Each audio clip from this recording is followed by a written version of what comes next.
Boa tarde, queridos irmãos, caras irmãs, muita paz a todos. Hoje nós vamos falar um pouco sobre o desencarne.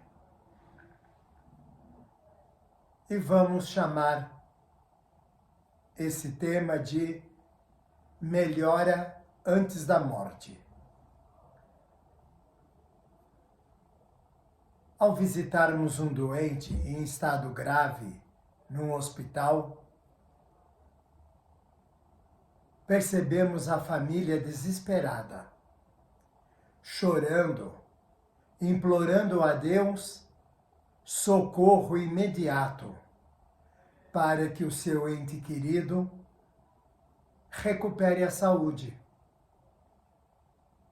Raramente encontramos alguém com um pensamento diferente. Um pensamento de quem pede a Deus para que ocorra o que for melhor ao paciente. Como, por exemplo, se o melhor for desencarnar, que o desencarne aconteça. Não, raramente percebemos isto. Via de regra, marido, esposa, pais, irmãos, filhos, os familiares de uma forma geral, choram descontroladamente.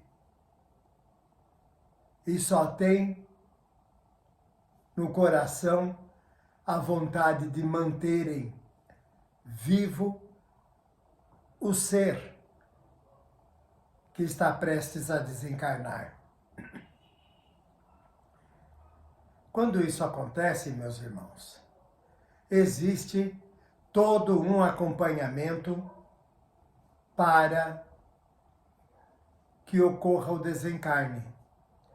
Espíritos afins àquele que está desencarnando comparecem para iniciar o processo de rompimento dos elos vibratórios, dos fluidos.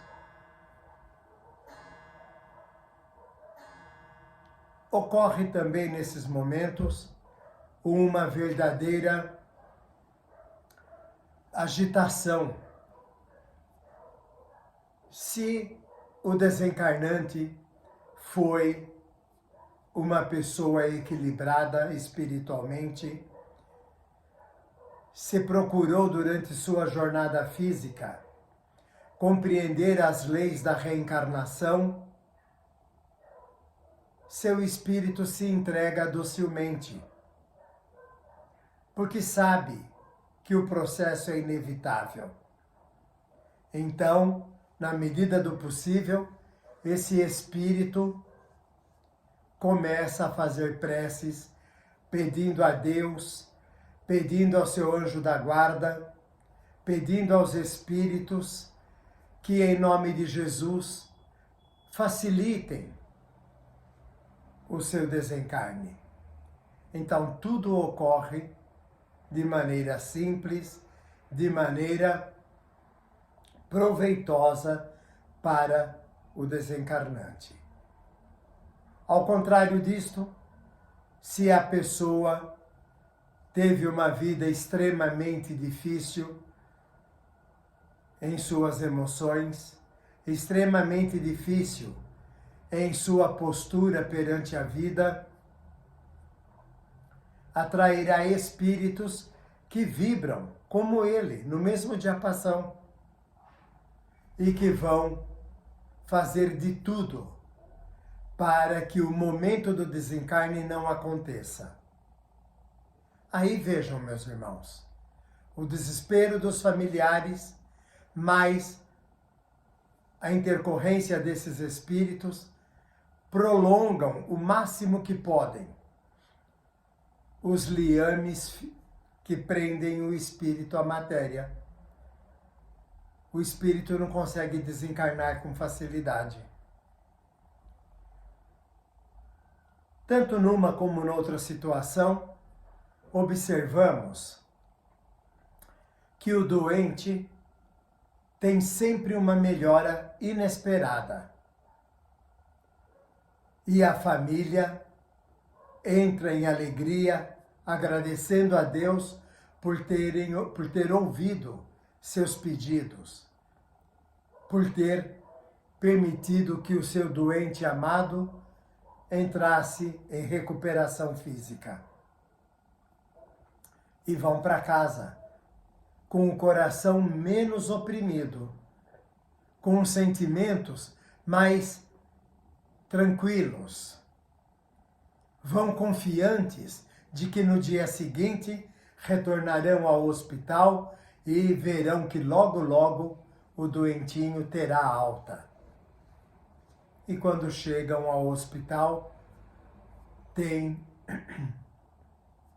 a surpresa de que o doente já não existe mais, que ocorreu o óbito.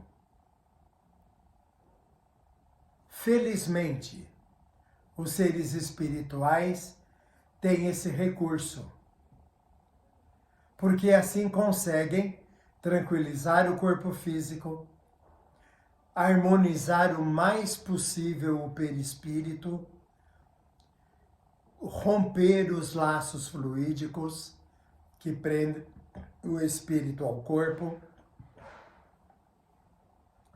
e entram num processo de recuperação do espírito para que ele compreenda o que aconteceu.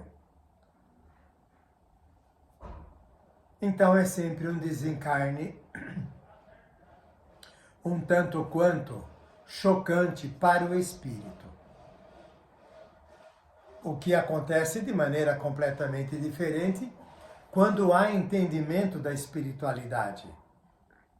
O espírito passa pelo mesmo processo, o rompimento das ligações fluídicas, a harmonização do perispírito, a harmonia para o espírito desencarnante. O barulho é de fora, meus irmãos. Desculpem.